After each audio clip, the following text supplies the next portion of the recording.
unstoppable kick-ass confidence. Are you ready?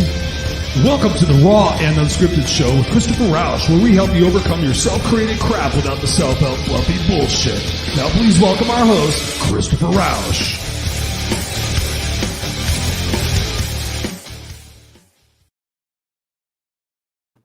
Da-na-na, da-na-na, da-na-na-na-na-na-na-na-na. Please welcome your host, Christopher Rausch, to the Raw and Unscripted show. Ladies and gentlemen, boys and girls, it's Tuesday night, 7 p.m. Pacific Standard Time, and I'm Christopher Rausch, your host for the No Excuses Raw and Unscripted show, where I help you overcome your self-created crap without the self-help fluffy bullshit. And we're excited to have you here again, like we are every single week, Tuesday nights. Put it on your calendar, 7 p.m., where I come here and I deliver you guys the goods that are specifically designed for you to shift your perspective, shift your beliefs into ways that you can actually start making tangible benefits in your life today. I had to think about that for a second as I was shifting my ear monitor, but look who we got in the house already. We got Robert's in the house. This is Boom Shaka Laka Laka Laka Laka. What's up? Good to see you, Robert. Thank you guys for being here. I know the rest of the family is going to be showing up here in just a moment. I appreciate you being here, Robert. So yeah, ladies and gentlemen, so what's going on in the life of Christopher Rausch? How do we usually start this show? So 75 hard. You guys have been keeping up with me. 75 hard. I got to look at my watch. What day is it? Today is the 20th, right? So day 50. Today is day 50 of 75 hard. I've been doing this shit for 50 days. 2 workouts a day. Woo! 2 workouts a day, no booze, no sugar, healthy eating. I've lost probably 14 pounds. I've gained a couple of pounds of muscle. I've read now so 50 days times 10 pages a day. So 500 pages of books. Man, I'm just on fire. I'm excited because when you really take responsibility for your life and you put yourself into situations that kind of make you uncomfortable and challenge you, especially in the summertime, it's amazing what you can get done. So I've got a lot done. My clarity, my passion, my drive has never been better. So yeah, I'm rocking it. So day 50 of 75 hard, just got 25 more days. But in between those 25 days, guess what I get to do? I get to travel. I get to fly to Detroit, go attend a wedding and do it all sober. Yes, not like I'm an alcoholic or anything, but who doesn't like going to a wedding and have a little fun and partying, and especially when you fly, man. I need some drinks when I fly. I'm kind of one of those guys, little white knuckler. So you guys have to say a few prayers for me, and I'll be doing my breath work. I'll be doing I'll be doing a little cannabis work. I'll probably be doing a little muscle relaxer work, and I will just be chilling on that airplane. So yeah, 75 hard, baby. My last day is, I think, August 14th or August 15th. And we've been leading a band of gypsies in Facebook, the group called the 75 Hard Unstoppables, an amazing group. And actually, I just got to give a shout out to Todd Moore. Todd, I want to congratulate you. Todd said he didn't do all of his tasks in one day. And he says, you know what, I'm going to start over. And that's the thing. If you don't finish all of your tasks every day, you start over from day one. So I just want to compliment you, Robert, or not Robert. I was looking at Robert's name. Todd, I want to compliment you on having the integrity to say, you know what, I'm going to start over on day one, because that's what it's about. It's about keeping your word to yourself, ladies and gentlemen. That's what it's really important about this show is really getting across the message to you guys that you're in control of your thoughts and your actions. You're in control of your beliefs. You're in control of your perspectives. And that's what we do here on the show, is get you to have an opportunity to see things differently, maybe start seeing things in more of a forgiving way and a more of an understanding way, rather than an angry and a hurtful way, which sometimes we tend to do because we're emotional beings here on earth. So I'm excited tonight because I have a guest that was referred to me by you guys. I've seen her on my show, the Unstoppable Tracy Schmidt. She was on this show. She was also on our Unfiltered Experience show. Tracy Schmidt, the Unstoppable Tracy Schmidt. If you did not see that show, go over to youtube.com/Christopher Rausch and check out that show, because the Unstoppable Tracy Schmidt is amazing. So she referred me to this gentleman, Mr. Michael Challenger, and Michael and I had a great conversation and got to know each other, did some background research on him. And I said, yes, you need to be here on the Raw and Unscripted show. So without any further ado, please welcome to the Raw and Unscripted show, Mr. Michael Challenger. What's going on, Michael? It's good to see you, brother. Hello, sir. Tonight? I am doing fantastic tonight. I love your introduction. Congratulations on your journey for your 75-day challenge. It's really awesome. So I know what that's like when you go on those campaigns. So I'm wishing you all the best. It sounds really cool. Oh, thank you, man. I don't need any wishing. I'm good. But actually, I will be honest. I went to my group and I told them Sunday I wasn't feeling very good. I was feeling like really hot, like I had a fever, feeling really tired, feeling just not ready to do 2 workouts. And I kept procrastinating through the day, like, oh, I'm going to do it at 4 o'clock. I'll do one at 4 o'clock and I'll do one at 8 o'clock. And the truth was I got to like, what was it, about 7 o'clock. 7 o'clock. Still had done either one of the workouts, 7 o'clock. And I was like, oh. And there was a nanosecond. I want to tell you this, Michael, there was a nanosecond where I was like, I'll just do one and I'll say I did two. A nanosecond. But you see what I'm saying? So I still wish you because you never know. We're always, those mini challenges pop up, and we gotta get centered and make sure that we stay on point. So the fact that you're still in it and you're still winning, congrats. Thank you. Well, I have a tattoo on my forearm that says, "What doesn't kill me only makes me stronger." So in that moment, I looked down at it, and I was like, I told my wife, because she's doing it with me, I said, well, here's the deal. We have an exercise bike upstairs. I said, I'm going to go upstairs right now. I'm going to jump on the bike, and I'm going to do the bike for 35 minutes. And then I've got some dumbbells, and I'm going to do a 10-minute weight workout. And then I'm going to rest for 20 minutes. And then I'm going to go do a 45-minute walk. So I wasn't crushing it by any means, but I did both of my 45-minute workouts. I did one of them outside, which I have to do. And the God's honest truth is I was pleased. I was really stoked for myself, because I was like, you know what, normally I would have said I wouldn't do that, but I got up and I did it anyway and made it happen. So yeah, it's all about being unstoppable, baby. You understand that, right? I love it. And I love the fact that Unstoppable Tracy referred me to speaking to you. She's an awesome woman. And so the fact that we're now in alignment, it makes sense, because unstoppable is like I use the word all the time. Like, if you want to do this and be unstoppable, this is what you need to do. So it's really cool. Love it. Yep. That's what I say all the time too. That's what I got referred to her by my mutual friend, Patricia. She's like, you talk about being unstoppable and Unstoppable Tracy. And I was like, okay, who's this Unstoppable Tracy? And I'm like, okay, I'll shut up. Yeah. No, exactly. As soon as you meet Tracy, it's like, we bow down to you, Tracy. We like, there's a newfound respect when it comes to Unstoppable. It's so true. How did you meet her? So Tracy and I, we were actually at a conference, and we were both speakers at the actual conference. So we had met, and then there was just like, boom, the synergy was incredible. And we just said, we were like, we need to stay in contact. Now Tracy and I work together. I have an agency, and Tracy's actually affiliated with the agency. So she's, the relationship is just beautiful, because we get to do all kinds of stuff together. Awesome, man. That's so cool. She's such a beautiful soul. We got some other beautiful souls in here tonight. We got Randy's in the house. He says, good evening. Good evening, frowns. Good evening, frowns. I'm not sure what that means. You have to explain that, Mr. Randy. Andrea is in the house. She says, hi, Christopher.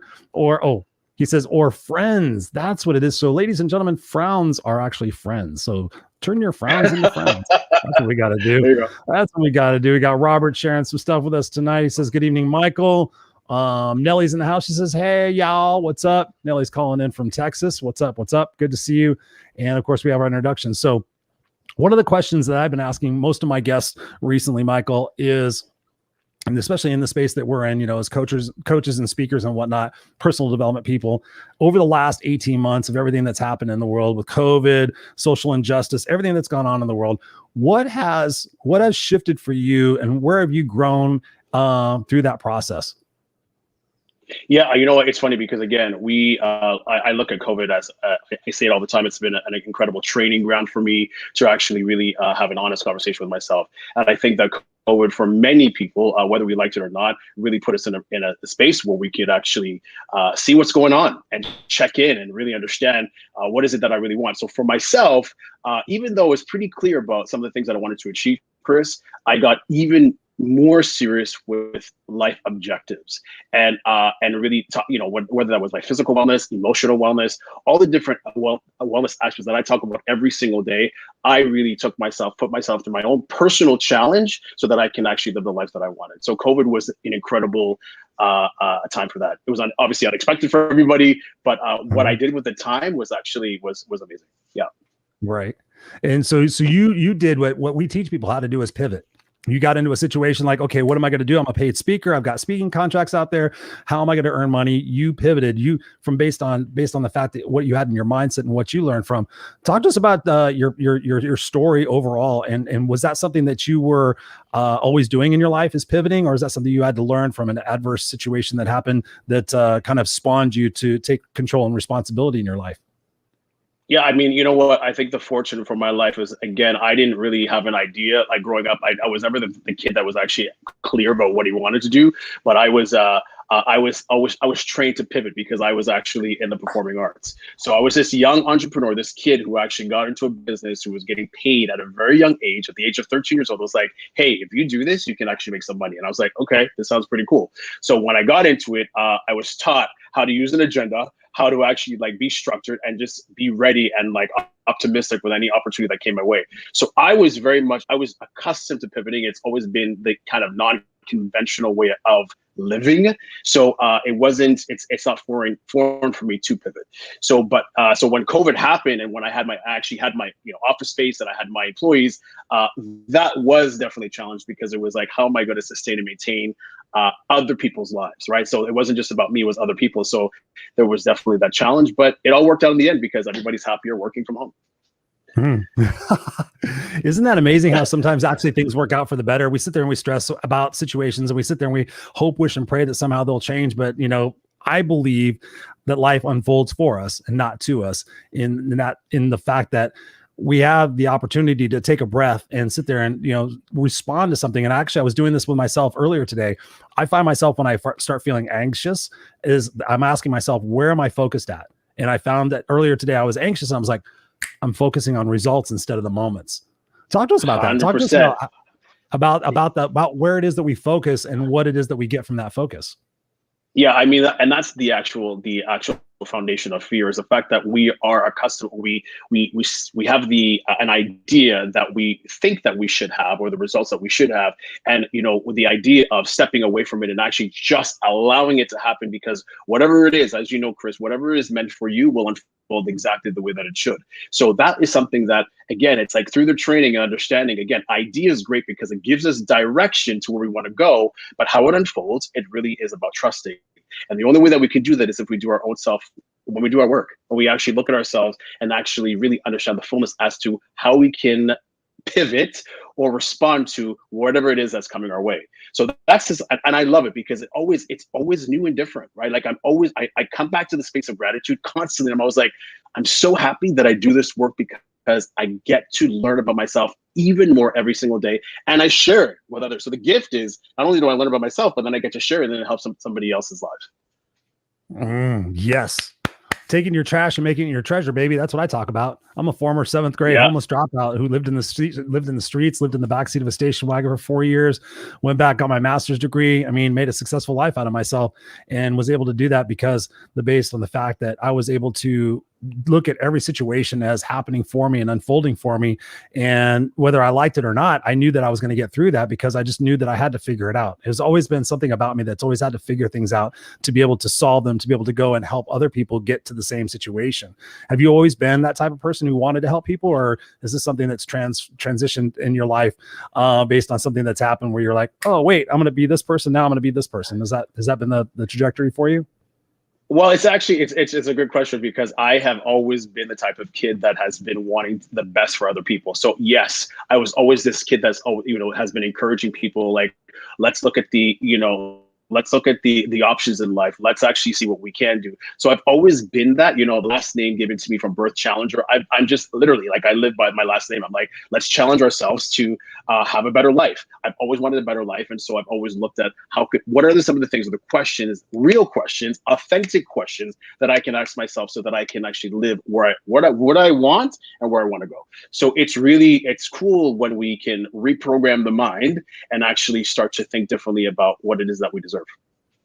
Reprogram the mind. Tell us about that. How does one reprogram their mind?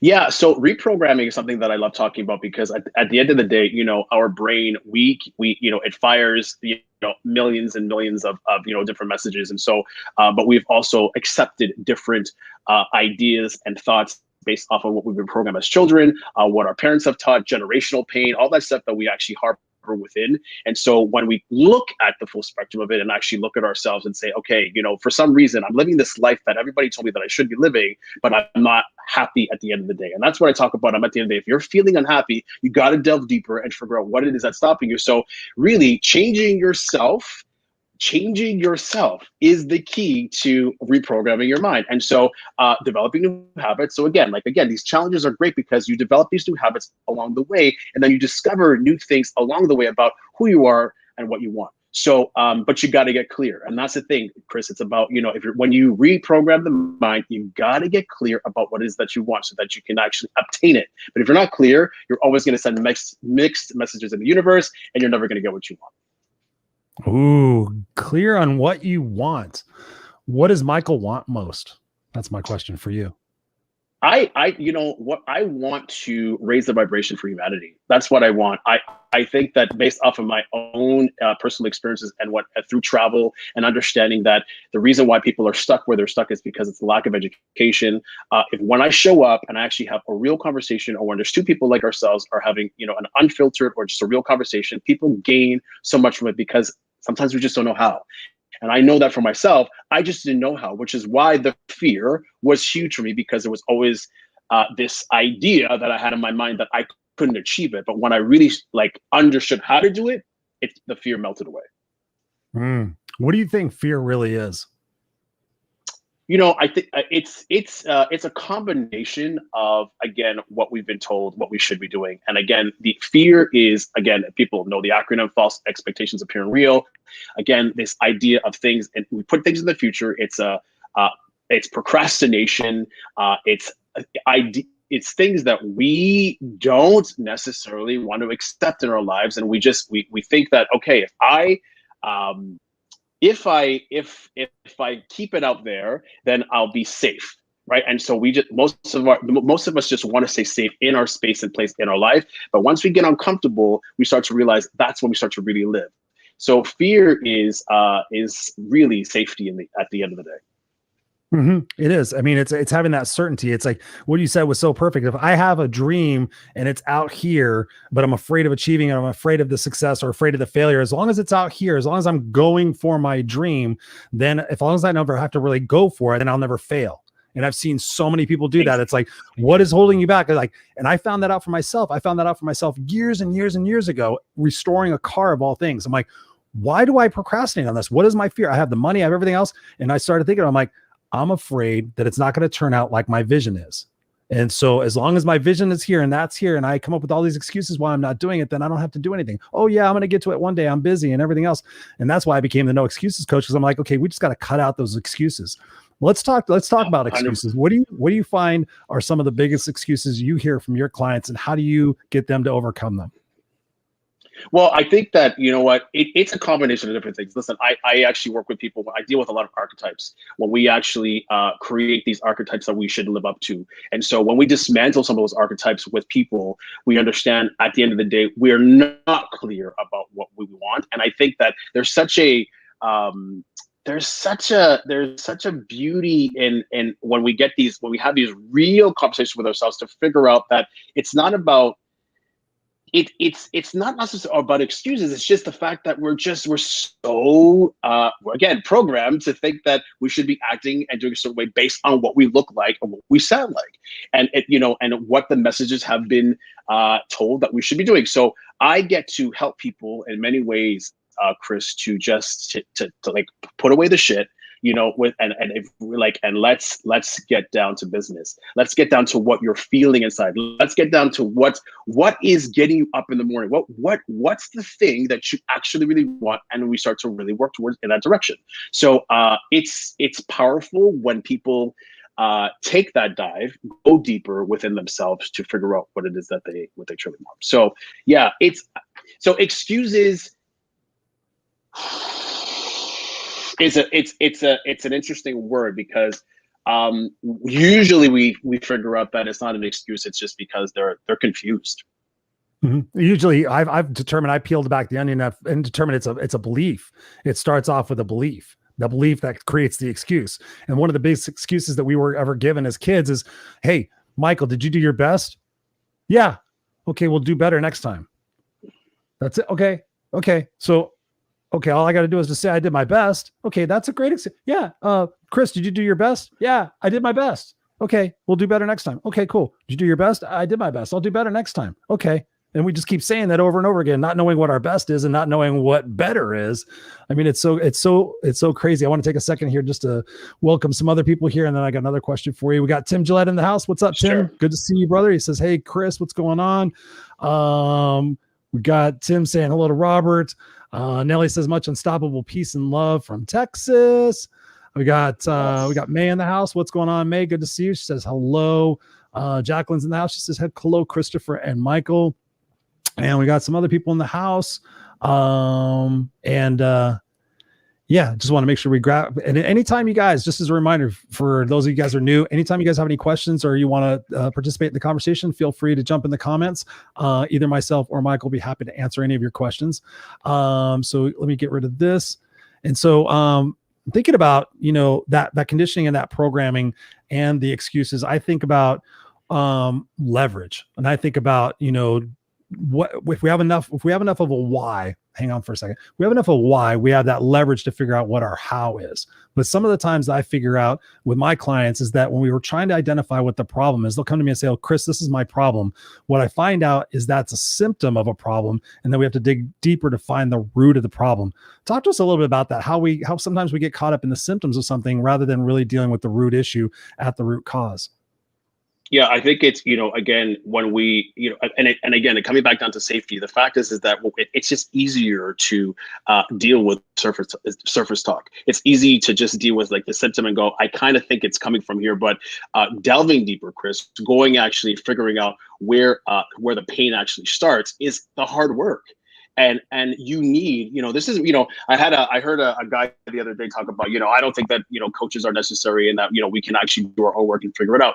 Yes, it's true, but to a certain degree, if you're going to go into some of these really uncomfortable places, you need somebody to literally to guide you and support you in that space.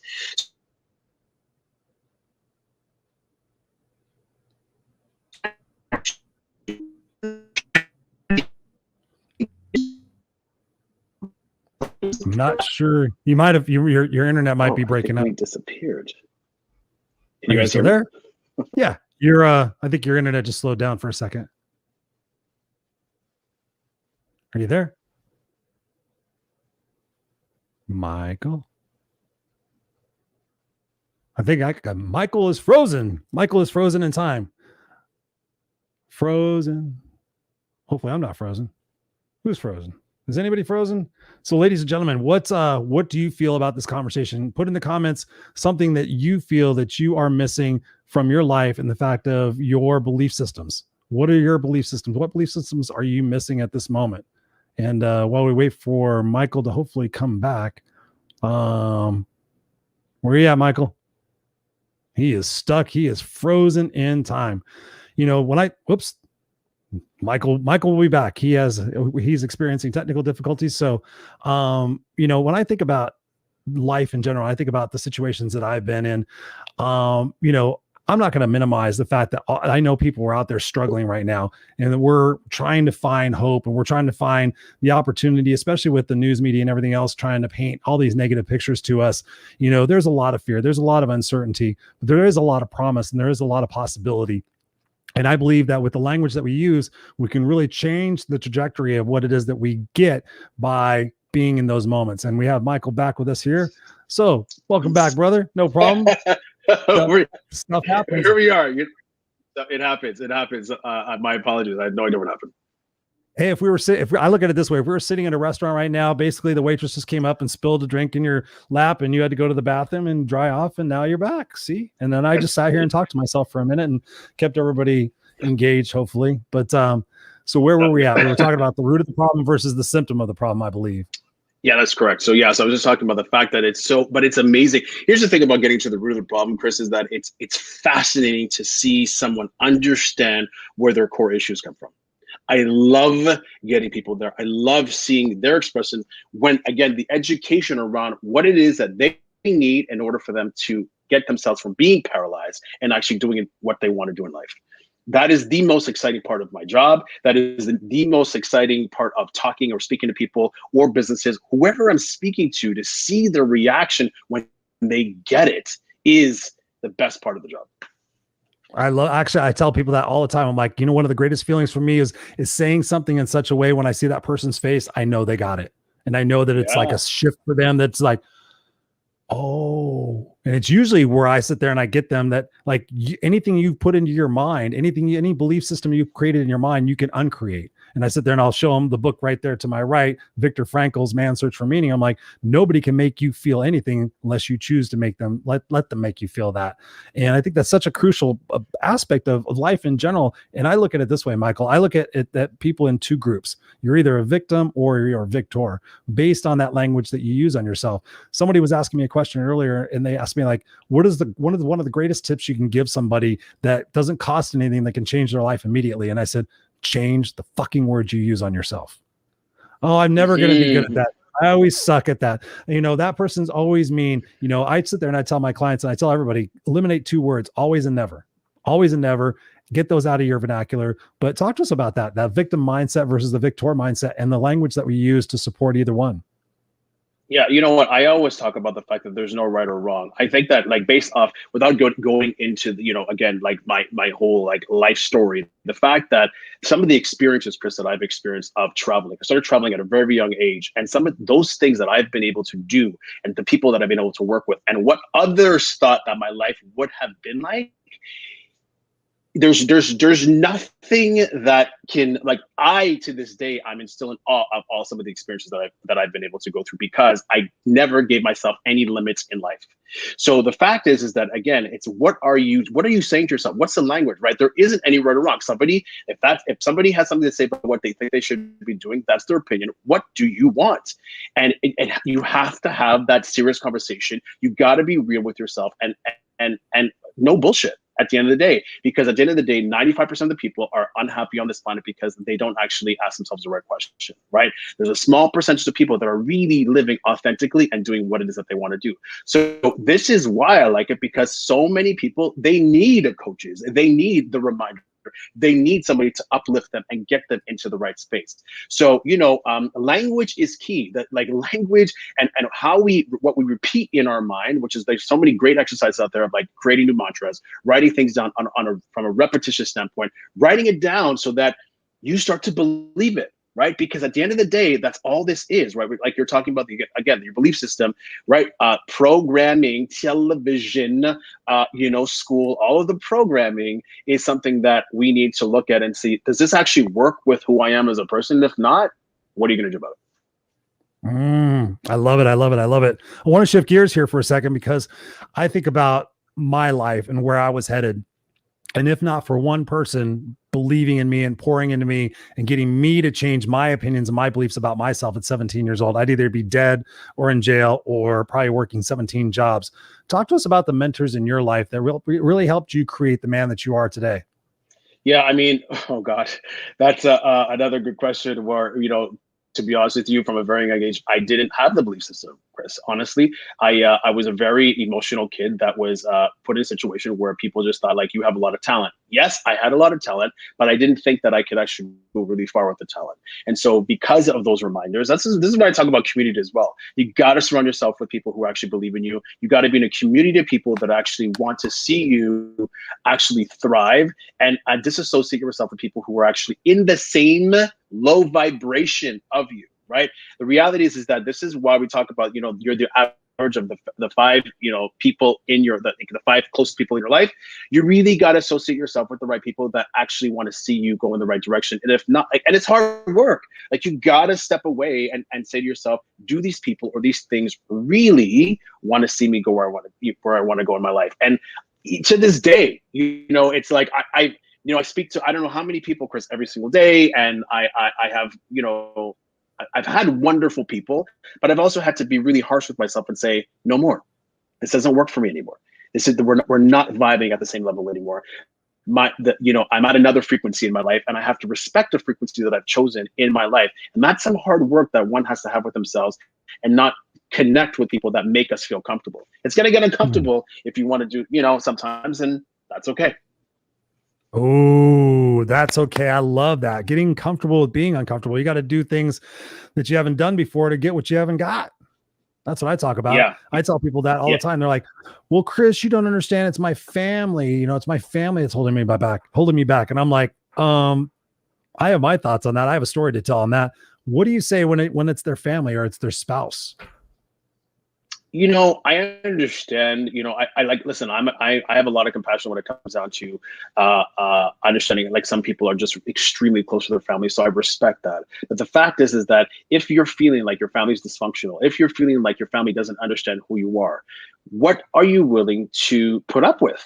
A miserable life and stick with the family that doesn't work for you, or stepping out and just saying, hey, if you respect me enough and love me enough, can you see me go in the direction that I want? And most families, oh crap, here we go again. Are you still there? Are you freezing? Did the waitress spill another drink on you? Did the waitress spill another drink on Michael? See, that's the cool thing about doing stuff live, is sometimes shit happens. We got Jordan Michael Thomas in the house. What's up, Jordan Michael Thomas? Good to see you, man. Thank you for spending your Tuesday night with us. Hope you're enjoying the conversation here. We got Scott is in the house. What's up, Scott? Good to see you. Everybody's doing their introductions. I love that you guys do your introductions. I get that. I love it. I love it. I love it. And we got Michael coming back in. He's going to be doing something else right here in a second. I need people, like Robert says right here, it goes, I need people to love on every day. It's an absolute. Yes.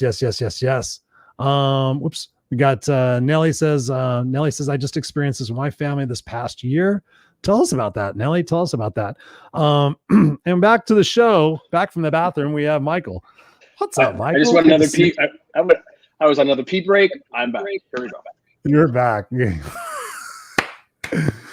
No worries, dude. I've done shows from Big Bear. I've done shows from places that didn't have Wi-Fi. I just roll with it. That's why we call it Raw&Unscripted. Baby. We just keep rolling with it. All right. So where were we? We were talking about something really good. Family. We're talking to us about family. So you were giving a very eloquent answer for telling them to. You know what? Well, exactly. And the fact is that it's like, again, when you're clear about what you want, then, and if your family respects what you want, then eventually, let's be honest, Chris, there will be some type of alignment. That's what I did in my life. I traveled at a very young age, and because of the success that I was having, people just had to accept it. There was no ands, ifs, or buts about it. It was just, he's doing his thing. It's working. Okay. And that's what ended up happening. So when we love ourselves enough, or when we respect ourselves enough, we will give ourselves the permission to do what we deserve. I love it. For me, I had to wish my half sister well back in 2005, because she was just so toxic. And I was just like, okay, I knew at that point I was just coming out of a situation where I wanted to save everybody. That's why I became a coach originally. I was like, I'm going to go out and save the world. I'm going to go out there and save the world. And I was finding that I was just like, okay, her toxicity level was just so abundant. And I was like, okay, I got to tolerate some of this from my mom and some other people in my life, but I definitely don't have to tolerate it from you. And I really nicely and very emphatically wished her well. I'm like, go have a great life. I'm not going to surround myself with toxic situations like you. Cause I knew at the root, she was like, I'm going to blame everybody. Everybody else it's their fault. It's their responsibility. And I'm like, yeah, no, I didn't see you for most of my life, and now I'm not going to see you for the rest of my life. I wish you well. Because what I love about this too, Chris. Go ahead. Yeah, so I was just saying that what I love about it as well is that these are the cards that we have been dealt. And at a certain point, we have to accept the fact that there's going to be people who are just not in alignment with who we are. And we just have to learn how to accept that. And that's something that I had to do. Of course, again, the idea of having a really great family who understands everything that you want to do and respects every choice that you make is what we all want. And some people have the fortune of having that. Most of us don't. And so, and that's okay, right? But again, it comes back down to what's the conversation that you're having with yourself. Are you going to work, do the work in respect to what you want and get the results that you want, versus waiting for other people to tell you what they think you should be doing? I mean, that's a great point, because we've talked about that a little bit in this show, is talking about what it is that we want, or what it is that we want most. I've talked to people, and I want to get your perspective on this. People tell me, Chris, I don't know what I want. I know I want to be happy. I know I want to be successful, but I just don't know what I want. And I'm stuck and I've been in this state of being comfortably miserable. What do you say to those people to get them to realize what it is that they truly want? I have some ideas on that, but I'm just interested to hear what you have your people walk through. Yeah, you know what? One of the things that I do with the company is we actually have a thing called 8 Steps to Wellness. And what we realize in many ways is that, again, it's not a judgment thing, as most of us are just not well. There's areas of our emotional wellness, there's our financial wellness, there's the intellectual wellness. There's just things that we don't know what we should be focusing on in order for us to actually figure out what we want. So you gotta go deeper. You gotta look at areas of your life that you need to improve on in order for you to figure out what you want. If you think that the answer is just going to become clear to you, and if you're whatever, 30 years old, 40 years old, 70 years old, listen, Chris, I have clients from the age of 10 to 73, and I have a 73-year-old person right now that's still figuring out what they want. It's a beautiful thing, but it's real. And so, but if you're not asking yourselves the right questions, you're always going to struggle because either the will's out there or you're not being transparent enough with your own self, right? You're still deviating in a way that's distracting or just staying safe. And so, the simple answer to that is you gotta do the work. You got to do the work. You can't get out of life without, what do they say? You get out of life what you put into it. And so many people are sitting there, playing the it's everybody else's. When am I going to get mine game and all the other stuff? It's just amazing how many victims we do have in our life. And when I think about that, I think about what type of strategies we can help our viewers and the people that are listening to this on the podcast. What kind of strategies can we get them to get out of the emotional state? Like, so many times we're emotional and we take things personally. One of the questions you talked about, one of the questions I love the most is, what am I making this to mean about me? What am I making this to mean about me? Because in those situations, what do we immediately go to is that emotional reaction, not a response, but we go to it a reaction. So talk to us a little bit about that. How we can get out of that mousetrap. I'm still here. I don't know if you guys can hear me. God damn. Yep, you're good. Okay. Okay. Did you hear the question? No, I didn't. You went away. Oh, I went away. Well, okay. So what was my question? See, that's the funny thing. I ask great questions. I'm like, okay, now I'm on to the next question. Sorry. Plus I'm sitting here reading all the comments. Monique says here, let me go back to this. She goes, I want so much and don't know where to start. Exactly. The thing I think about this, that's what I was going to go with, is sometimes we don't know what we really want, but we know what we don't want. And I think that's an important delineation, is to know what we don't want. But for me, it's what do we want most? And when I took that question into heart, I was at a funeral and I sat at the back of the church and I thought, okay, if I died tomorrow, who would show up and what would they say? And long story short, I went home and I wrote my eulogy. And in that eulogy, it says, Christopher Rausch will have fought for what was right and what was fair. He will have risked for which that mattered. And he will have left the earth a better place for who he was and what he did. And in that also, it was about me being a great dad and, impacting the world and stuff like that. So, that's where it was for me, Monique, is just realizing what it is that I didn't want and working backwards from that and realize, okay, what I want is to make an impact in the world. All the other things that I thought were important didn't appear in that eulogy. And it caused me to think, okay, what was my real reason for wanting those? And going back to your point, Michael, it was because other people wanted them. And if I wanted them as bad as other people wanted them, then I got the acceptance and the significance and the inclusion and everything else. Shifting from that other question that I don't remember I was going to ask you, talk to us about that. Talk to us about the fact that, the first love is self-love, but so often we want to put love on everybody else first. Yeah. You know what? The key word to actually putting the love on everybody else is validation. Honestly, I can tell you from my own experience, the fact is that even the false love of people applauding you and telling you how great you are lasts for about 5 minutes. Because at the end of the day, if you're not happy with yourself, it's like life just sucks, right? For you, it sucks for you because you just feel like you're constantly trying to appease everybody else. Trying to please everybody never goes anywhere. So, one of my experiences that I've actually experienced, because I remember I was on the TV show. I was actually on a TV show called Dancing with the Stars. And so I was doing this show, and I remember that I was one of the, I was a director, choreographer, blah, blah, blah. I was on the show. It was really cool, great experience. But I remember, there were fans on the show that were like, oh my God, and they were saying my name. And I remember just having a moment thinking to myself, thank you so much, but it's so not in alignment with who I am. Like, you don't even know me. And I, so I know I'm going deep with it, but there was that moment where it lasts for so little, You really gotta do the work so that you can actually go to bed, feel happy about what it is that you're waking up and doing every single day. So validation is exhausting. Like, it just really is. Like, trying to be validated from, your best friend, from your boss, from, it's like, do what you got to do, do the best that you can. But and knowing, if you know that you did the best, then that's all that really matters. Yeah. Oh, you just triggered something. So what do you define as your best? Because this is something, Michael, that I've been really obsessed with the last couple of years. Like I said before, in that excuse category, well, actually, it was probably like 6 or 7 years ago. I was doing something at night and I sat there and I thought to myself, I said, well, I did the best I could. And I immediately, that's what made me key in on that. I'm like, Chris, was that your best?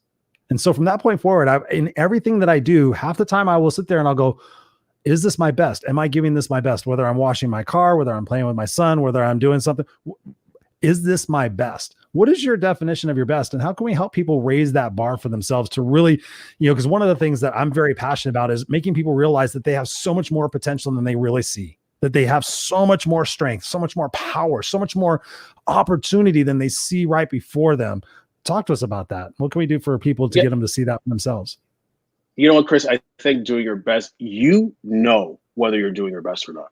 This is a conversation, again, that when you step into whatever it is that you want, I know for myself, I have a lot of energy. I have a lot of things that I want to accomplish. When I make a list of things that I want to accomplish and I finish that list, I'm excited the fact that I completed it. And that was my best for that day. Whether it's your best or not, what the day before what you did, so that, the next day, maybe you don't necessarily complete the list.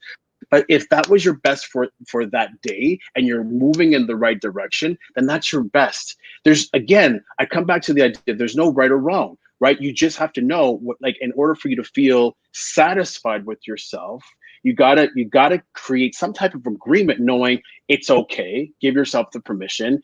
Forgive yourself for not necessarily, even if you can't finish the list, know that you're still doing it. Know that there's still results and things that will unfold at some point while going on the journey. So you know whether it's your best or not, and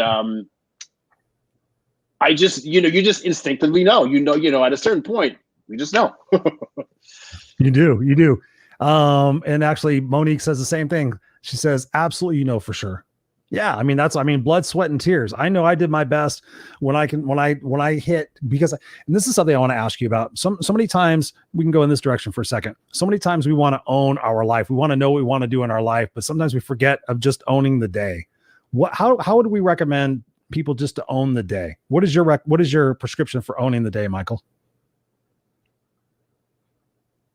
I hope you remember that question, because you disappeared. I'm so sorry, Chris. Can you say that question again? We talk a lot about owning our life and figuring out the legacy of our life and looking at the 40,000 foot view of our life. But I'm thinking about a book that I read called Owning the Day. What recommendations can you give to people to own the day? Like for me, I'll give you an example. Like for me to own the day, before my eyes open, I say what I'm grateful for and I say my intentions.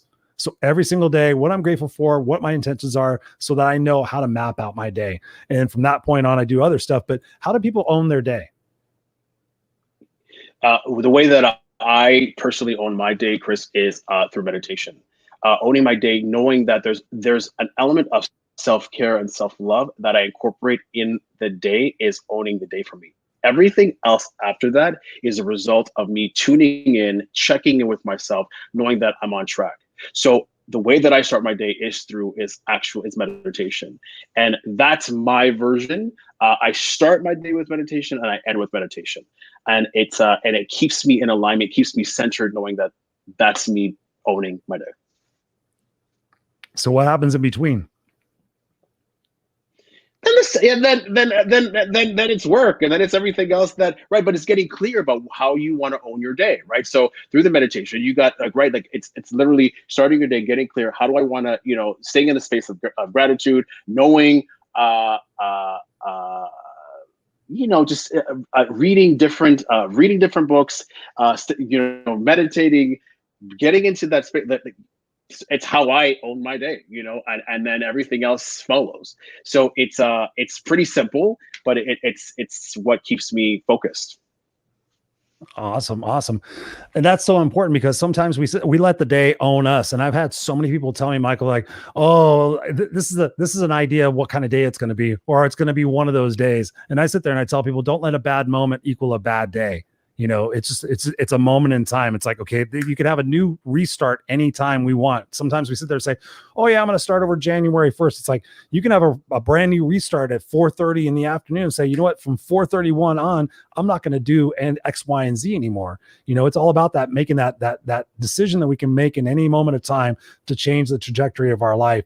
And man, I know that, it's 3 hours later over there that you guys are over in Montreal. So I'm going to respect your time, because I know it's what, almost 10 for 7 8 9. It's almost 10 o'clock here? Almost 11. Almost 11. Almost 11. And Monique says right here, she goes, I restart every hour. Ooh, check you out. Nice. Where can people get a hold of you to continue the conversation? So really, there's two ways that people can actually get a hold of me, and I like to get people started on their, again, eliminating fear or getting focused. They can go to www.michaelchallenger.com. On the homepage, you guys, if you're interested in actually really looking at the fear, looking at what's stopping you, go to a thing that's called the Mini Success Workbook. Download is 3 pages to get you in the right mindset.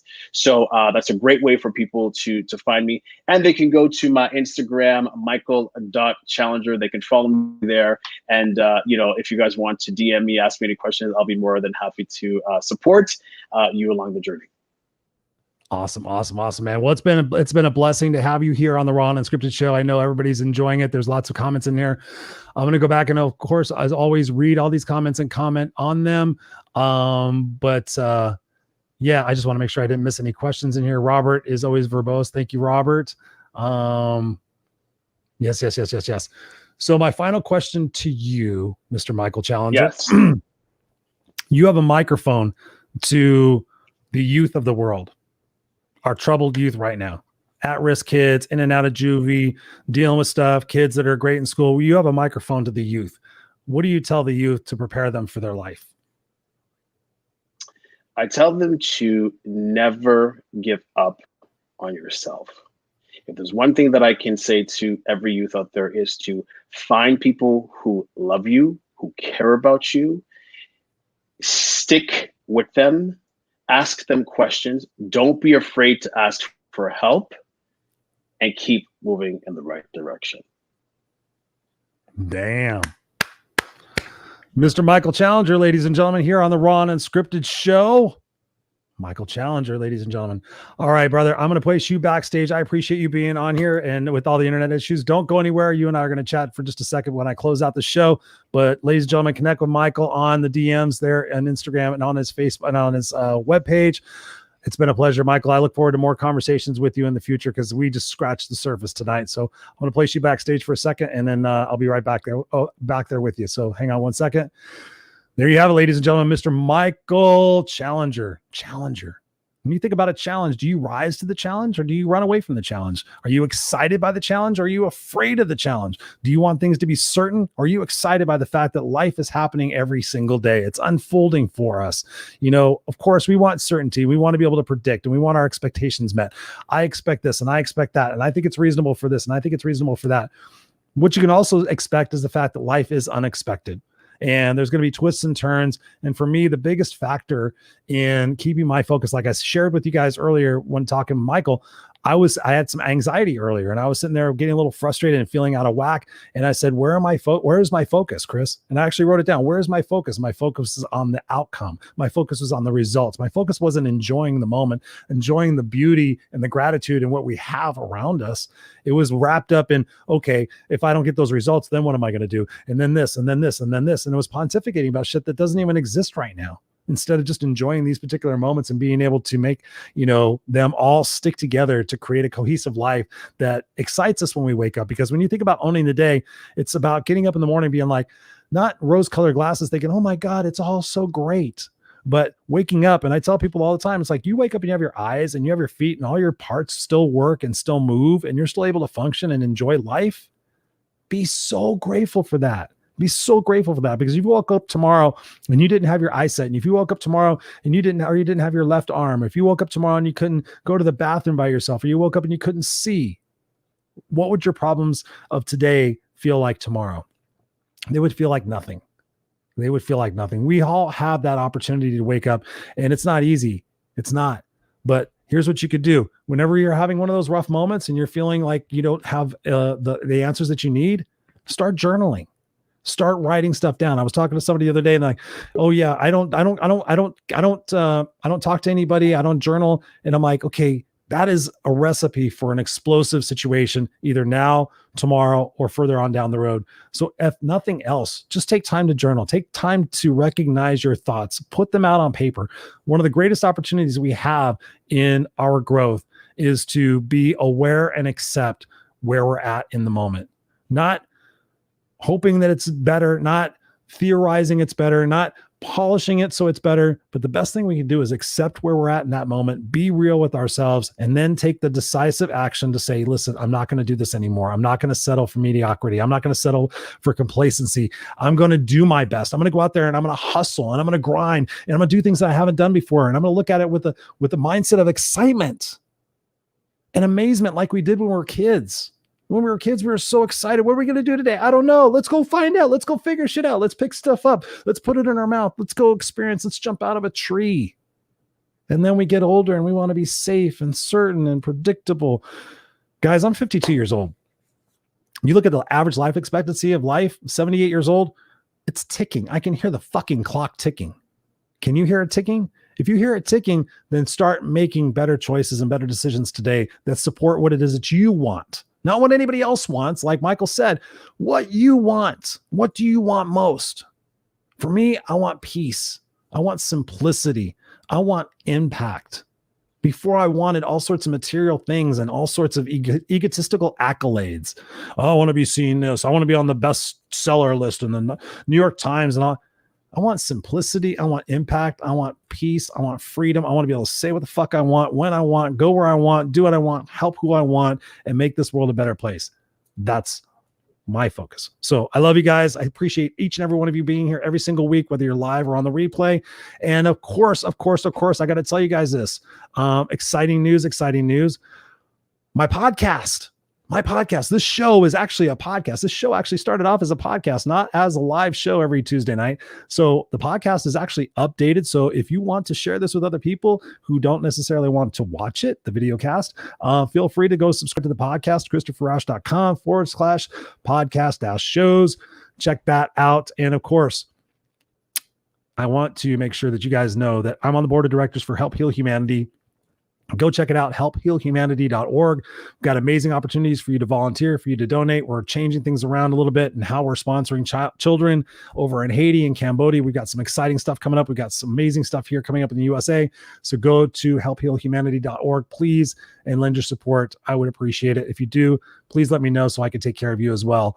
I love you guys. And Monique says, take the batteries out of the clock and live. Yes.